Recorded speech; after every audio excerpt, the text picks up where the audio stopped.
একজন রক্তে ভেজা মানুষ দেয়ালে আটকে আছে, আর তার শরীরের নিচের অংশ নির্মমভাবে কেটে ফেলা হয়েছে। এই ভয়াবহ দৃশ্য দেখে পুলিশ অফিসারদেরও বমি আসার উপক্রম। স্কুলের টয়লেটে একদল বখাটে ছেলে এক দুর্বল ছেলেকে অপমান করছে। তারা তাকে জোর করে প্যান্ট খুলতে বলে যাতে তারা তার ব্যক্তিগত অঙ্গ নিয়ে মজা করতে পারে। ছেলেটি ভয় না করতে চাইলেও সেই বখাটেরা নিজেরা জোর করে তার প্যান্ট টেনে নামিয়ে ফেলে। ছেলেটি বাঁচার জন্য চিৎকার করলেও কেউ তাকে বাঁচাতে এগিয়ে আসে না। শুধু তাই না, এই বখাটেদের দলের নেতা আচিয়াং, ছেলেটির নাম জংমিন, সে জংমিনের সাথে তার আরেক বন্ধু জংমিংয়ের টয়লেটে ঘটে যাওয়া একটা ব্যক্তিগত মুহূর্তের ঘটনাকে নিয়ে সবার সামনে বাজে কথা ছড়িয়ে দেয়।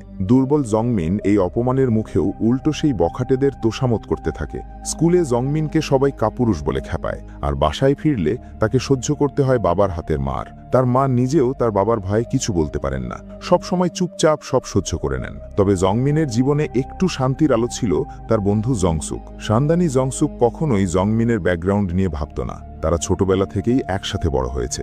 তাদের একটাই আক্ষেপ ছিল তারা কখনোই একই ক্লাসে পড়তে পারেনি। স্কুলে বড় হওয়ার পর তারা অবশেষে একই ক্লাসে পড়ার সুযোগ পায়, কিন্তু ভাগ্যের নির্মম পরিহাস, জংমিনের সেই দুই বখাটে শত্রুও একই ক্লাসে ছিল। এরপর থেকে জংমিনের জীবনে কোনো পরিবর্তনই এলো না। প্রতিদিন নিজের পড়া শেষ হওয়ার আগেই তাকে বখাটে আচিয়াংয়ের সব হোমওয়ার্ক শেষ করে দিতে হতো। সামান্য একটু অনিচ্ছা দেখালেই পুরো ক্লাসের সামনে তাকে সজোরে চড় মারা হতো। আচিয়াং একবার হুকুম দিলেই জংমিনকে কুকুরের মতো পুরো ক্লাসরুমের চারপাশে হামাগুড়ি দিতে হতো। জংমিনের একমাত্র বন্ধু জংসুক এটা আর সহ্য করতে পারল না।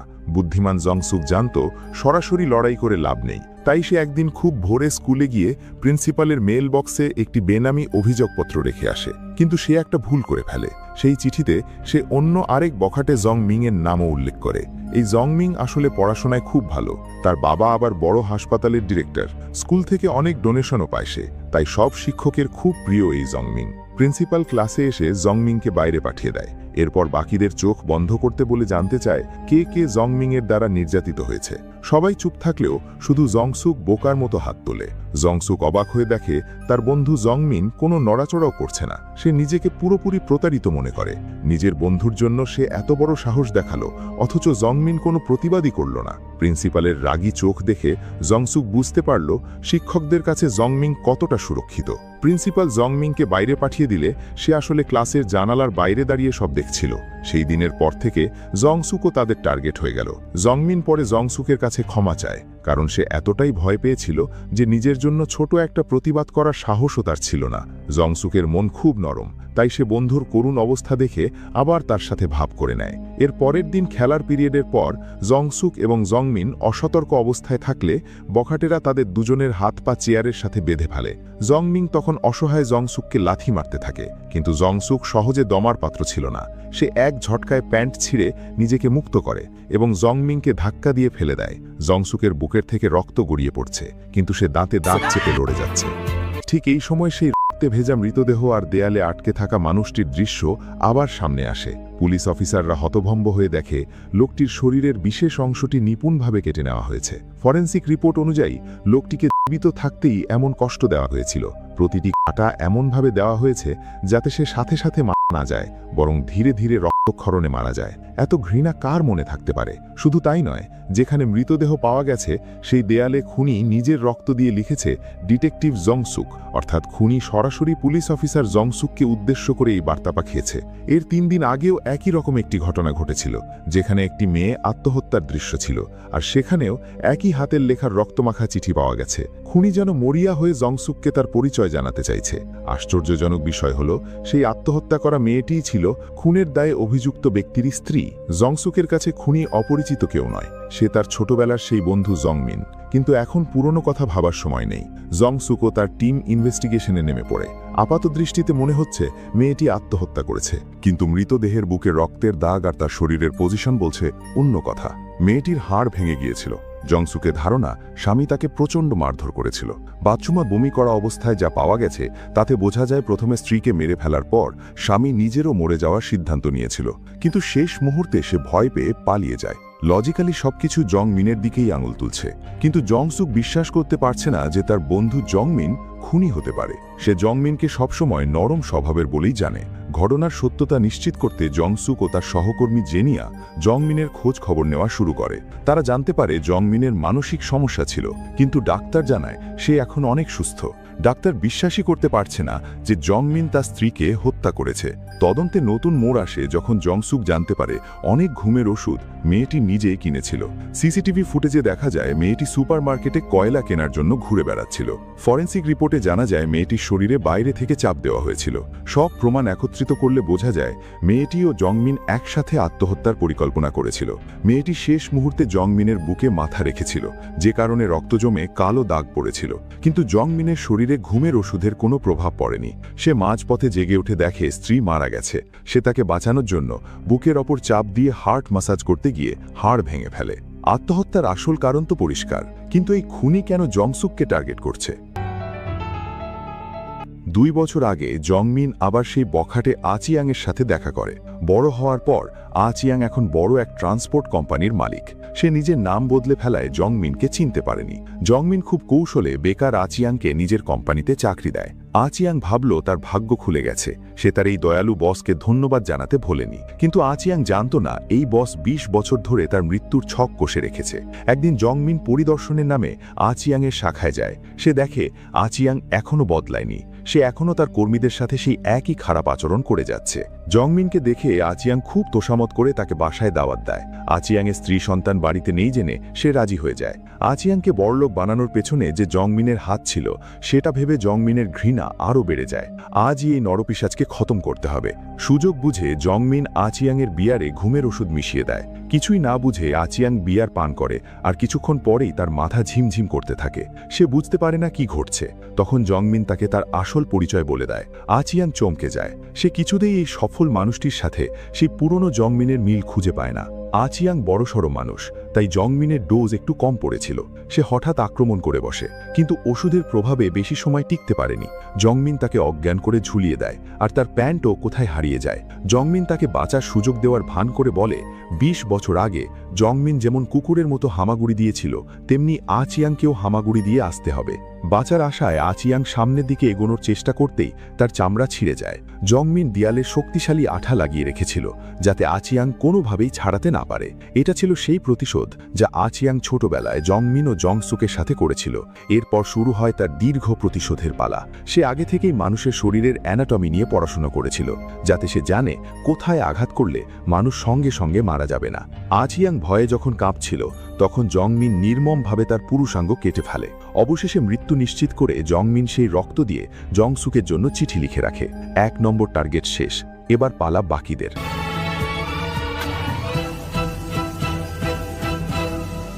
জংসুকের আরেক পুরনো বন্ধু, যে এখন বড় ডাক্তার, সে আসলে মাদকে আসক্ত। জংমিনি কৌশলে প্রথমবার তাকে মাদক দিয়েছিল। সে জেল থেকে ছাড়া পাওয়া অপরাধীদের নিজের আন্ডারে কাজে দিচ্ছে, যাতে তাদের দিয়ে সে নিজের কাজ হাসিল করতে পারে। সে জানে জংমিন এখন বড় ডাক্তার, তাই সে তাকে মারার আগে সে মানসিকভাবে তাকে শেষ করে দিতে চায়। সে তার লোক দিয়ে জংমিনকে নেশার জালে জড়িয়ে ফেলে। জংমিন একের পর এক খুন করতে থাকায় পুলিশ তাকে ধরার জন্য একটা টিম গঠন করে। কিন্তু যারা জংমিনকে একসময় কষ্ট দিয়েছিল তাদের সংখ্যা এত বেশি যে পুলিশ বুঝতে পারছে না পরের টার্গেটকে। জংসুক তদন্ত করতে যায় সেই ডাক্তার জংমিংয়ের কাছে। সামনে ঝকঝকে ডাক্তারকে দেখে জংসুক অবাক। তার সাথে 20 বছর আগে সেই পিশাচের কোনো মিল নেই। জংমিং জংসুককে খুব আপন করে নেয়, যেন তারা খুব ভালো বন্ধু। যখন জংসুক জংমিনের কথা তোলে, তখন জংমিং কোনো সংকোচ না করে তার প্রশংসা করে। আশ্চর্যের বিষয় হলো জংমিং স্বীকারই করল না যে সে জংমিনের সাথে কি খারাপ কাজ করেছিল, বরং সে মনে করে ওগুলো ছিল শুধু ছোটবেলার দুষ্টুমি। এটা শুনে জংসুকের রাগ মাথায় চড়ে যায়, কিন্তু পুলিশ অফিসার হিসেবে সে নিজেকে শান্ত রাখে। সে জংমিনকে সতর্ক করে জানায় কোনো সমস্যা হলে যেন পুলিশকে জানায়। তখন জংমিং শয়তানের মতো মুচকি হাসি দিয়ে জংসুককে আবার পুরনো দিনের কথা বলে খেপিয়ে তোলার চেষ্টা করে। 되게 가난했잖아. 야, 너네 부모님 아직도 그 생선장사 하시냐? জংমিংয়ের এই একটা কথায় জংসুক আবার ফিরে গেল সেই পুরনো দিনের অপমানজনক স্কুল জীবনে। স্কুলে একদিন হঠাৎই আয়োজন করা হলো প্যারেন্টস ডে, যেখানে সব ছাত্রছাত্রীর অভিভাবকরা ক্লাসে এসেছেন। জংমিংয়ের বাবা, যিনি একজন বড় হাসপাতালের ডিরেক্টর, তিনি সবার সামনে তার সফল হওয়ার গোপন মন্ত্র শেখাচ্ছেন, আর সব ছাত্রছাত্রীদের উপহার হিসাবে দিচ্ছেন অ্যামিউজমেন্ট পার্কের টিকিট। ক্লাসের সবাই যখন তার বাবার প্রশংসায় পঞ্চমুখ, তখন প্রিন্সিপাল অন্য আরেকজনের মাকে মঞ্চে ডাকেন।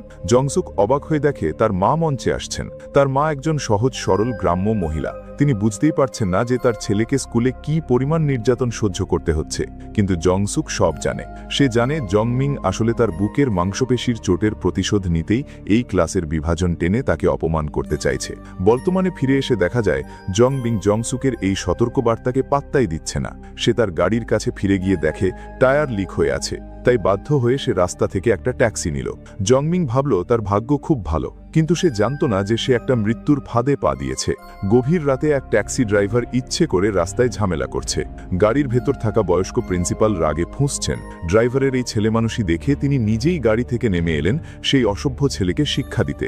কিন্তু গাড়ি থেকে নামতেই তিনি দেখলেন ড্রাইভারের চেহারা একদম জল্লাদের মতো ভয়ঙ্কর। প্রিন্সিপাল কিছুটা ভয় পেলেন, কারণ তিনি নিজেও জানেন এখন আর এই ড্রাইভারের সাথে লড়াই করা সম্ভব নয়। কিন্তু ড্রাইভার নাছোড়বান্দা।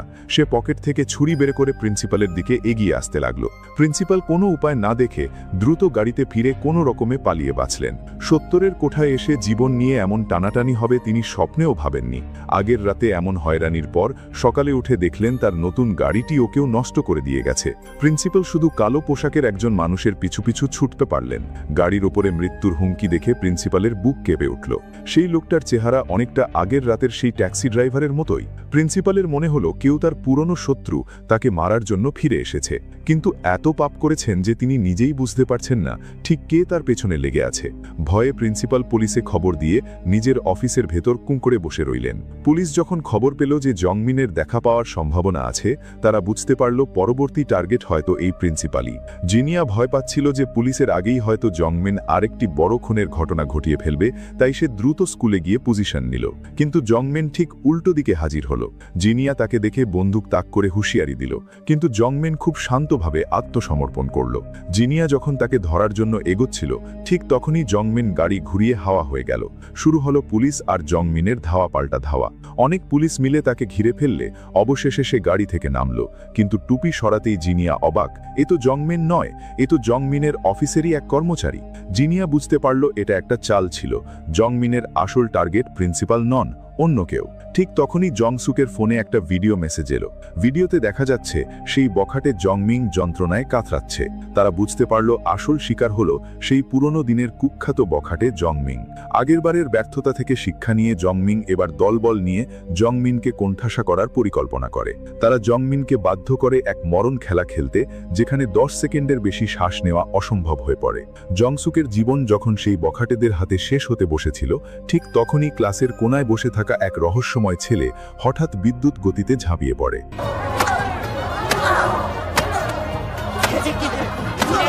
ক্লাসের সবাই অবাক হয়ে দেখল এই ছেলেটিকে, যাকে এতদিন কেউ পাত্তা দেয়নি।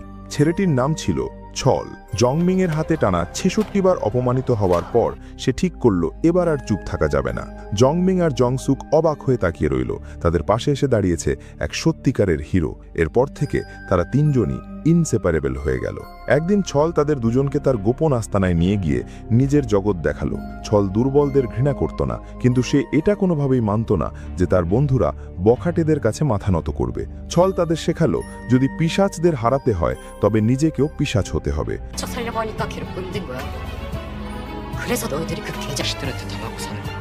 দুদিন শান্ত থাকার পর জংমিং আবার তার বাহিনী নিয়ে আক্রমণ করল, কিন্তু ছল এবার তাদের ভালোভাবেই শিক্ষা দিল। মারামারি করার সময় ছলের সামান্য অসাবধানতার সুযোগ নিয়ে বখাটেরা তাকে ঘিরে ফেলে। জংমিং আর জংসুক দেখল তাদের হিরো বিপদে, আর তাদের মনের ভেতরে জমে থাকা ক্ষোভের বীজ এতদিন পর অঙ্কুরিত হলো। জংসুক বুক ফুলিয়ে লড়াইয়ে নামল, আর জংমিং কাঁপা কাঁপা হাত নিয়ে হলেও জীবনের প্রথমবার প্রতিবাদ করল। বাকিদের মনোযোগ ওদের দিকে সরতেই ছল উঠে দাঁড়িয়ে বেল্ট দিয়ে এমন মার দিল যে জংমিংয়ের বাহিনী দৌড়ে পালালো। এই বেল্টের বাড়ি জংমিংয়ের মুখে পড়তেই সে অজ্ঞান হয়ে গেল। ক্লাবে ফুর্তি করতে থাকা বাকিদের অবস্থা ছিল আরও খারাপ। তারা যখন জ্ঞান পেল, দেখল তাদের সবথেকে শক্তিশালী লিডার নিজের পিস্তল দিয়েই আত্মহত্যা করেছে। তাদের পুরো পৃথিবী ভেঙে পড়ল। পুলিশের গাড়ির সাইরেন শুনে তারা যেন হাঁপ ছেড়ে বাঁচল। জংসুক যখন ঘটনাস্থলে পৌঁছাল, সেখানে পড়ে থাকা চাবি দেখে সে বুঝতে পারল জংমিনের দ্বিতীয় শিকারের কাজ শেষ। জংমিংয়ের অনুসারী ওই ছেলেগুলোকে জংসুক ভালো করেই চেনে। ছোটবেলায় এরাই তাকে বখাটেদের কাছে ধরে রাখত। কয়েক ঘন্টা আগে জংমিনের পাতা ফাঁদে পা দিয়ে নিজের বিলাসবহুল ইয়টে চড়ে এসেছিল।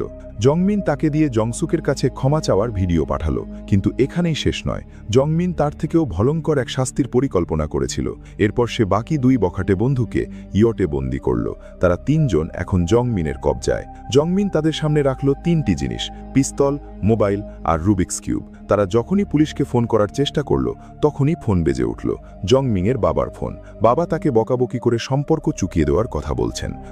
জংমিনের সব ভিডিও ইন্টারনেটে ছড়িয়ে দিয়েছে, যেখানে সে মাদক নিচ্ছে। নিজের সম্মান ধুলোয় মিশতে দেখে জংমিন বুঝতে পারল কেন জংমিনকে সরাসরি মারেনি। অপমানিত হয়ে বেঁচে থাকার চেয়ে মৃত্যুই তার কাছে ভালো মনে হলো। সে জংমিনের ফেলে রাখা পিস্তল দিয়ে আত্মহত্যা করল। ঘটনাস্থলে এসে জংসুক বুঝতে পারল জংমিনকে সে একেবারেই চিনতে পারেনি। সে এখন সত্যিকারের এক দানব। জেনিয়া এসে দেখল জংমিনের হাতের পিস্তলটা আসলে জংসুকের পুলিশের পিস্তল, যেটা গত 2 দিনে সে হারিয়েছে। জংমিন শুধু বন্ধুকেই মারেনি, তার পিস্তলও চুরি করেছে। বিনিময়ে জংসুককে সে দিল ছোটবেলার স্মৃতি, যেটা এখন তার কাছে অভিশাপ। জংসুকের পকেটে একটা ছবি পাওয়া গেল, আর তখন থেকেই তার চোখের সামনে ছলের ছায়া বারবার ভেসে উঠতে লাগল। মানসিক অবসাদে জংসুক প্রায় ভেঙে পড়ছে। কয়েকদিন পর ইয়টে 2য় খুনের পর জংসুক আবার সেই ছলের ছায়া দেখল। সে বন্দি এক সহযোগীকে জেরা করতে চাইল, কিন্তু সে শুধু জংমিনের শেষ কথাটা বিড়বিড় করে বলছিল। 철이가 어떻게 죽었는지 알아? এরপরই ওই লোকটার মাথা বিগড়ে গেল এবং তাকে পাগলাগার্দে নিয়ে যাওয়া হলো। জংসুক বুঝতে পারল সে এতদিন যা ভেবেছিল বিষয়টা তার চেয়েও অনেক বেশি গভীর। জংমিনের করা প্রতিটি চাল জংসুকের ধারণার চেয়েও অনেক বেশি বড়। জংসুক ঘটনাস্থলে ফেলে রাখা রুবিক্স কিউবটির দিকে তাকিয়ে গভীর চিন্তায় পড়ে যায়। এটা যে জংমিনেরই রেখে যাওয়া কোনো সংকেত, তাতে আর সন্দেহ নেই। এটা কি তবে পরবর্তী শিকারের কোনো ইঙ্গিত?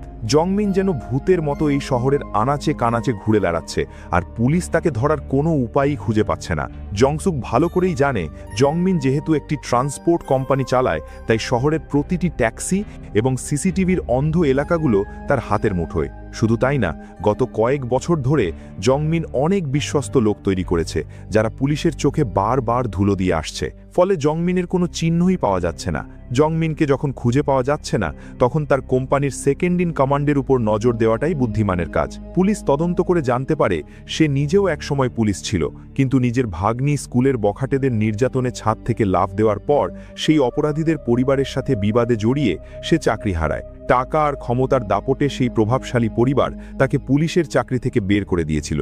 জংসুক তার সেই সেকেন্ড ইন কমান্ডের পরিচিত হাসপাতালে গিয়ে খবর নিয়ে জানল তার ভাগ্নি সেই ঘটনার পর থেকে উদ্ভিদ হয়ে হাসপাতালের বিছানায় পড়ে আছে। কিন্তু এত দামি চিকিৎসার খরচ সে কোত্থেকে পাচ্ছে? পরে জানা গেল জংমিন আগেই সেই মেয়েটির চিকিৎসার জন্য আগামী 1 বছরের টাকা জমা দিয়ে রেখেছে। তবুও তাদের হাত থেকে কোনো ক্লু পাওয়া যাচ্ছে না। জেরা করেও মুখ খোলা সম্ভব হচ্ছে না। জংসুকের এক সহকর্মী একটি নিউজ রিপোর্টের দিকে তাকিয়ে রাগে ফুঁসতে লাগল। এটি ছিল একমাত্র রিপোর্ট যেখানে সেই মেয়েটির উপর হওয়া নির্যাতনের বিস্তারিত বিবরণ ছিল। যে এটা লিখেছে সে অবশ্যই অনেক গোপন তথ্য জানত। অদ্ভুত ব্যাপার হলো, পুরো ইন্টারনেটে শুধুমাত্র এই একটি রিপোর্টই বিস্তারিত ছিল, বাকি সব রিপোর্ট ছিল দায়সারা গোছের। জংসুক কৌতূহলবশত রিপোর্টটি পড়া শুরু করে, কিন্তু সে থমকে যায় যখন সে তার পুরনো চেনা একজনের নাম দেখতে পায়। এই রিপোর্টার আসলে তাদের স্কুলের প্রাক্তন স্টুডেন্ট প্রেসিডেন্ট। হঠাৎ জংসুকের মাথায় সব পরিষ্কার হয়ে গেল। সেই রুবিক্স কিউবটি তো স্টুডেন্ট প্রেসিডেন্টের হাতের খেলনা ছিল। এই স্টুডেন্ট প্রেসিডেন্ট ছিল খুব বুদ্ধিমান। সে নীল ছবির সিডি পাইকারি দরে কিনে খুচরা বিক্রি করে মোটা অঙ্কের টাকা কামাতো। স্কুলের বয়স সন্ধিকালের ছেলেরা তার নিয়মিত খদ্দের ছিল। কিন্তু এই গোপন ব্যবসা একসময় বখাটেদের চোখে পড়ে যায়। 2 জন বখাটে সেই চশমা পরা কিন্তু ধুরন্ধর ছেলেটিকে কোণঠাসা করে হুমকি দেয়, যদি তাদের নিয়মিত চাঁদা না দেয় তবে তার ব্যবসার কথা সবাইকে বলে দেবে। এরপর থেকে সে শুধু তাদের টাকাই দিত না, বরং বখাটেদের ওই গ্রুপের নতুন সদস্য হয়ে যায়। তাদের মূল টার্গেট সবসময় জংমিন আর জংসুকি ছিল, কিন্তু তারা ভুল করে বসল যখন তারা তাদের নতুন রক্ষাকর্তা ছলের সাথে শত্রুতা করে বসল। জংসুক আর জংমিনের মায়েরা স্কুলের ডোনারদের দাপটে নিজেদের ছেলেকে স্কুলে রাখতে তাদের সামনে হাঁটু গেড়ে ক্ষমা চাইতেন, কিন্তু ছল হার মানতে নারাজ ছিল। তার গাল মার খেয়ে ফুলে গেলেও সে মাথা নত করেনি। ফলস্বরূপ তাকে স্কুল থেকে বহিষ্কার করা হলো, আর বখাটে জংমিন আবার বিজয়ী হলো। প্রভাবশালী হওয়ার পরেও জংমিংয়ের বাবা তাকে ঝামেলা করতে বারণ করেছিলেন, তাই সে এবার সেই চশমা পরা ছেলেটিকে নিয়ে খেলতে শুরু করল। চশমা পরা ছেলেটি চানিয়াং দুর্বলদের দলে থাকলেও এখন সে ভয় পেয়ে জংমিনের কথায় বাধ্য হয়ে গেল। জংমিনের আদেশে চানিয়াং কোনো চিন্তা না করেই জংমিনের গালে সজোরে চর বসিয়ে দিল।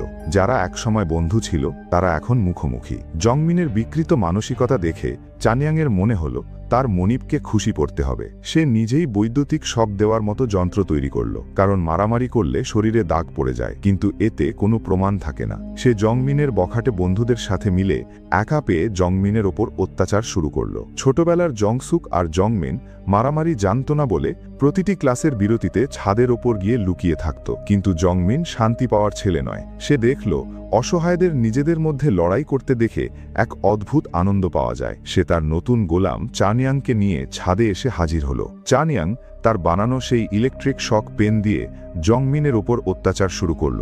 একটা সময় যখন জংমিনের চোখ উল্টে যাওয়ার অবস্থা, ঠিক তখনই স্কুল থেকে বহিষ্কৃত ছল সেখানে বীরের মতো হাজির হল। এদিকে বর্তমানের এক বাথরুমে এক ব্যক্তিকে ঝুলিয়ে রাখা হয়েছে, যার হাত পা বাঁধা। রহস্যময় লোকটি তার নাম ধরে ডেকে বলল সে জানে এই ব্যক্তি একটি ডার্ক ওয়েবসাইট চালায় যেখানে গোপন ভিডিও দেখিয়ে মানুষকে ব্ল্যাকমেইল করা হয়। লোকটি তার পায়ের কাছে সেই সব গোপন ভিডিওর ফাইল ঢেলে দিল। চানিয়াং বুঝতে পারল না এই লোকটি কে। জংমিন যখন নিজের পরিচয় দিল, চানিয়াংয়ের মুখ ফ্যাকাশে হয়ে গেল। জংমিন তার স্মৃতি মনে করিয়ে দিল সেই ছাদের ওপর ছলের সাহসিকতার কথা। যখন স্কুল প্রেসিডেন্ট তার সাঙ্গপাঙ্গ নিয়ে ছলকে মারতে এলো, ছল বারবার মার খেয়েও উঠে দাঁড়িয়েছিল। শেষ পর্যন্ত ছল সবাইকে পরাস্ত করে স্কুলের নতুন কিং হয়ে গেল। জংসুক এটা দেখে খুব খুশি হয়েছিল, কিন্তু দুঃখের দিন খুব দ্রুত এলো। পুলিশের ডাকে ছল আর তার মাকে লাশ শনাক্ত করতে থানায় যেতে হলো। ছলের বাবা বন্ধুকে জামিন দিতে গিয়ে ঋণের জালে জড়িয়ে পালিয়ে গিয়েছিলেন। সেই খবরটা অন্য কেউ না জানলেও চানিয়াং আড়ি পেটে শুনে ফেলেছিল। সে তার নতুন মনিব জংমিনের সামনে বাহাদুরি দেখাতে গিয়ে ছলের বাবার মৃত্যু সংবাদটি ফাঁস করে দিল এবং একটা ভয়ানক বুদ্ধি দিল। সে জানত শারীরিক আঘাতে ছলকে ভাঙা যাবে না, তাই সে বলল স্কুল থেকে ছলের পরিবারের জন্য সাহায্যের নামে ফান্ড তোলা হোক। এর মাধ্যমে তার আত্মসম্মান ধুলোয় মিশিয়ে দেওয়া হলো। ছলের সমস্ত কষ্টের কথা মাইকে প্রচার করা হলো, আর বখাটেরা তাকে সান্ত্বনা দেওয়ার নামে উপহাস করল। ছলের সহ্যসীমা শেষ হয়ে গেল। সে বুঝতে পারল শুধু লড়াই করে এই পিশাচদের হারানো সম্ভব না। সে ঠিক করল নিজের জীবন দিয়েই এই স্কুলকে অভিশপ্ত করে দিয়ে যাবে। এদিকে জংমিনও চানিয়াংয়ের সাথে ঠিক সেই একই কাজ করল। সে তাকে সেই পানির চৌবাচ্চায় ফেলে দিল।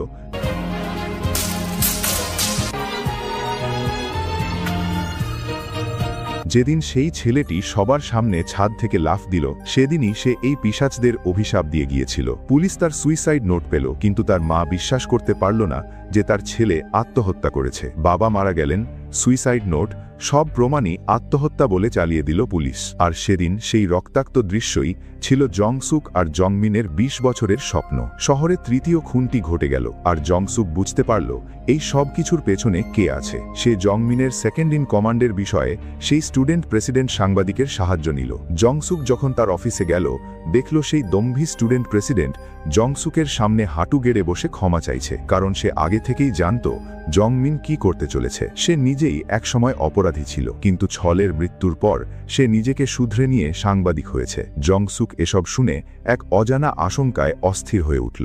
জংমিন তাকে একটি প্রশ্ন করতে বলেছিল, ছল আসলে কিভাবে মারা গিয়েছিল। জংসুক নিজের আবেগ ধরে রাখতে পারল না, কারণ সে জানে ২০ বছর আগে ছাদ থেকে আসলে কে ছলকে ধাক্কা দিয়েছিল। সে অফিস থেকে বেরিয়ে গেল এবং তার সামনে বারবার ছলের রক্তাক্ত ছায়া ভেসে উঠতে লাগল। সে মনে করতে লাগল কিভাবে ছল তার বন্ধুদের সামনে নিজের মৃত্যুর দিনক্ষণ ঠিক করেছিল। সে চেয়েছিল খারাপ লোকগুলো যেন সারা জীবন তাকে স্বপ্নে দেখে ভয় পায়। শেষে ছলের পুলিশ বাবার ঘরে সে কিছু উপহার খুঁজে পেল। ৮ বছর আগে বাবা তাকে ফেলে যায়নি, বরং বন্ধুদের প্রতারণায় ঋণগ্রস্ত হয়ে মারা গিয়েছিল। বাবার সেই স্মৃতিগুলো সাথে নিয়ে ছল নিজের ধ্বংসের পথে এগিয়ে গিয়েছিল। নিজের মায়ের মুখ থেকে কঠিন সব কথা শুনে ছল বুঝতে পারল তার অবর্তমানে তার মায়ের কি অবস্থা হবে। সে আত্মহত্যার চিন্তা থেকে সরে এলো।